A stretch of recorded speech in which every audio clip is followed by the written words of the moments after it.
It's awful tempting to work upstairs because I can see more cool things happening up there. But I've got a little bit of a mess down here. This is wood that has been pulled out and pulled apart and pulled off walls.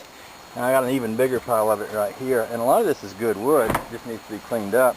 And of course these are old antique hand-hewn boards over here that I want to save. So I think first thing I'm going to do this morning while it's cool is drive my truck around here, load these in the back of it, and take them, put them in the shed, and clean all the nails off of them, and stack these boards up in a nice safe place. And then I'll work on this pile and do pretty much the same thing. The boards that are usable I'll clean up and set somewhere, and the ones that aren't I'll either put in the burn pile or set them aside for kindling. So that's my job, and you know, now that I got the garage kind of cleaned out this morning, it'd make a good place to do that. So I'll get the truck and get busy. Okay, here I am out in the shop. I got a nice shady spot to work in here. I got a truckload of stuff to keep me busy there. That's pretty much the better part of the wood that I could pick out of the pile. I'm very interested in these boards. This is a good example. I asked Lee, because these are hand hewn, you can see the plane marks in them. I asked Lee, well, how did they do that tongue and groove when they didn't have the machinery back then? And he said, well, they did it by hand. They did it with a like a hand plane with a special attachment on it. So I was looking at this and kind of studying it, and I can actually see that. See how irregular that is? Like one side is a little bit deeper than the other side, and sometimes when you look at it down through there, it's not always real exact. What work that was, if you think about it, to do all this lumber by hand and work it up smooth and tongue and groove it like that. Just think about the amount of labor that went in that. It's kind of amazing to me when I think about it. Kind of makes this wood seem a lot more cherished when you think about how much work someone had to put into that. It would take me all day to do something like that. Holy cow. So anyway, I'm going to try to save as much of it as I can. Make me a nice little pile of it. I'll probably put it up for sale. If anybody wants it bad enough to pay enough for me to let it go, I'll probably let it go. But if not, it sure would make some nice something in my house. Who knows, maybe shelves or a wall, or you never know what it might become. But sure is nice stuff to have. So anyway, I'll get to work now.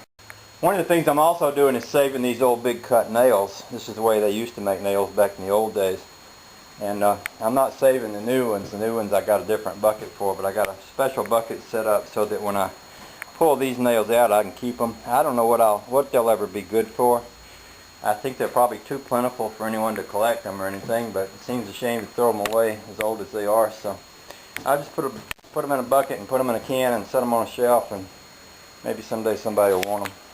Ooh, I found something of interest that I'll share with you. I have seen this on houses before where they prepare the wood and then mark it with a number before they put it together. Here's an X1111 or a 1111X, I guess, depending on how you read that, which tells me that someone constructed this piece of wood to go in a particular place so that when they took it in the house, they'd know where it would fit. Kind of interesting to me. The other interesting thing about this old piece of wood here is that it's been papered over many layers. Here's a layer, and then here's another layer of old paper, and then underneath this old paper is going to be the bare wood. A lot of this wood's been painted, like what you see over there. But it would be interesting to me to peel this old paper off and be able to see the finish of the wood, you know, without the benefit of all that paint. So that's just kind of interesting. This particular piece got cracked down here a little bit. Unfortunately, it didn't all come apart so easily, and a few times, unfortunately, I did damage it a little. But you know what? I can still get a lot of use out of that somewhere. Pretty interesting stuff, I think. One of the things my neighbor said to me one day is you can always tell when something was built by someone who's not really a carpenter because they put way too many nails in it. Yeah, like this. You suppose they didn't mean for this to ever be taken up, or what? Good googly woogly. Okay, I pulled out a double boatload of nails. I got a nice pile of wide, hand-hewn, tongue and groove boards, 1x over here. And I've got a lot of these 1x. Some of them are pieces of trim and kind of odd and end pieces that I can probably use to do things like frame outdoors. I got a whole pile of oak right here. Someone had done a project up there and built something built a bunch of stuff out of this oak, and I don't even know why they used it, because that's pretty darn expensive wood, and they were using it like it was pine. I got a few studs here and a few big old hand-worked door frames and corner pieces, and the rest of that little bit can go to the scrap pile. That's a pretty good day's work. I mean, it's not much fun pulling out nails, but you know, it turned all this burn pile lumber into usable lumber. I can use this again or sell some of it. So, you know, it was worthwhile. Well, I always figure the job isn't done until you get everything put away, so I built this little rack up overhead here and stacked all those boards up here.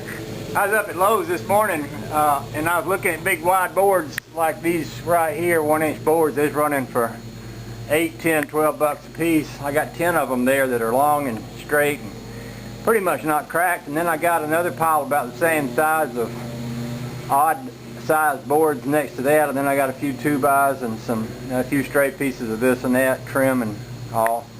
That's a pretty good bit of wood to get out of all that, and if I don't sell it, I can use all of it. I also wound up with a lot of oak. I was just looking at all this a while ago. These boards here up at Home Depot run you $40 a piece. I got 3 of those short ones, 2 more of these long ones, 2 more of these long ones, and then 2 back there that are long enough where I couldn't put them in over here. So that's quite a lot of wood to come up with out of the old house, so that's helpful. I'll find a place to use it all. Anyway, I'm going to bring the hot rods back in and unload that little bit of wood on the back of the truck to the burn pile, and then call it a day, I think. Maybe I'll mount some doors in the house this evening.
Well, it's been a good day. My favorite kind of day.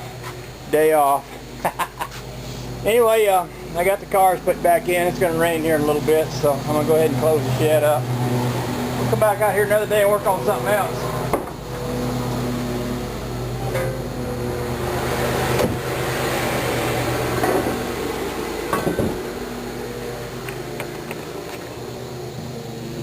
Y'all have a good one.